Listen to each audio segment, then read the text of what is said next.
जनेश्वर मिश्रा जी की जयंती थी और साथ साथ थोड़ा सा मसला ये चला कि 2024 का चुनाव कैसे जीता जाएगा। तो मैंने ये कहा कि आज चूँकि हम शहर का तो हमें मालूम नहीं, हम तो गांव के लोग रहने वाले हैं।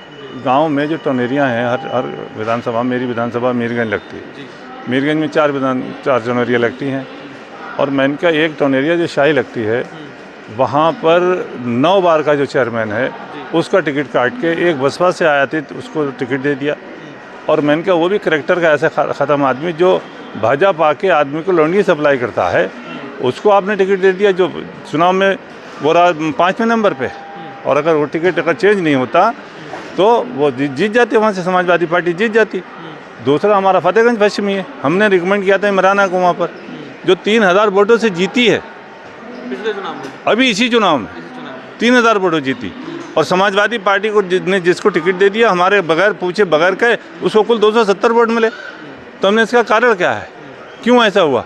हमने इसका कारण ये है कि ज़िले के संगठन ने पैसे लेके टिकट का वितरण किया, सही लोगों को टिकट नहीं दिया। सही लोगों को टिकट देते तो पार्टी की ये हालत नहीं होती। और उसी की वजह से कार्यकर्ता हर मतलब विधानसभा के अंदर, हर टोनेरिया के अंदर, एक विधानसभा में एक टोनेरिया में 30-40 कार्यकर्ता समाजवादी के ऐसे हैं जो आज मन कुटित करके बैठे हैं।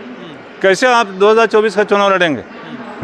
इसलिए हम लोगों को प्रयास ये करना चाहिए कि 2024 का चुनाव किसी तरह से जीता जाए और जो कार्यकर्ता मन कुटित करके बैठा है वो मनोबल डाउन करके बैठा, उसका मनोबल किसी तरह से डाउन करे। क्या कोई गुटबाजी भी चल रही है क्या? गुटबाजी से कोई मतलब ही नहीं, इसका जो सही बात थी हमने कह दी, इसमें गुटबाजी कहाँ से आ गई? और फिर हमारा गुट क्या मतलब, हमारा जिलाध्यक्ष से क्या लेना देना? हम कोई संगठन के आदमी तो है नहीं भाई। हम तो चुनाव लड़े, 3 बार के एमएलए हैं, हम 9 चुनाव लड़े हैं, 3 बार एमएलए रहे, एमएलसी का भी चुनाव लड़े, हम सेमी खड़ा चीनी मिल के उपाध्यक्ष रहे, हम केंद्र सोसाइटी बहेड़ी के डायरेक्टर रहे। तो हम तो राजनीतिक आदमी हैं, हम तो बसपा से भी रहे विधायक, 2012 हम बसपा से रहे, 2007 में 2002 में हम समाजवादी पार्टी से विधायक रहे, 96 का चुनाव हमने समाजवादी से लड़ा। तो यहाँ कोई गुटबाजी का मसला नहीं है। मसला ये है कि जो टिकट वितरण हुआ नगर निगम के और नगर पंचायत चुनाव में, बरेली समाजवादी पार्टी ने उसमें बहुत घपला किया, जिसकी वजह से समाजवादी पार्टी का बुरा हाल हुआ। चूँकि समाजवादी बरेली मंडल के अंदर बरेली समाजवादी पार्टी का अपना एक स्टैंडर्ड है जी, अपना एक उसका म्यार था। वीरपाल सिंह भी यहाँ पर अध्यक्ष रहे, बरसों बरस रहे, हम 12 साल हम उपाध्यक्ष रहे।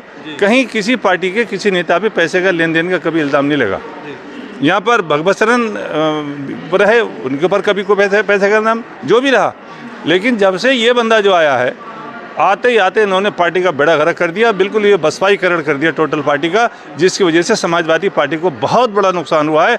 और इस नुकसान की भरपाई के लिए नेताओं को एंडी से चोटी तक का जोर लगाना पड़ेगा, तब 2024 के चुनाव में जा पाएंगे।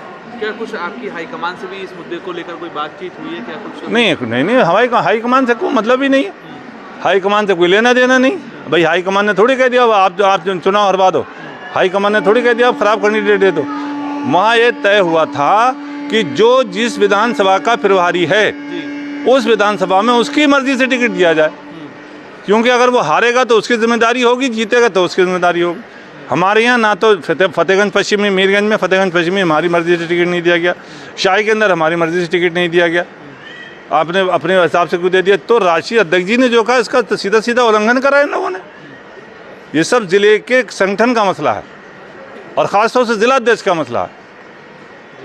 तो क्या कुछ शिकायत वगैरह भी की जाएगी इस मुद्दे में? नहीं, शिकायत का कोई मतलब क्या है? शिकायत हमने जो बात कहना थी मीटिंग में, वो प्लेटफार्म है हमारा एक, उसमें हमने बात रख दी, बात आगे बढ़ेगी तो देखा जाएगा।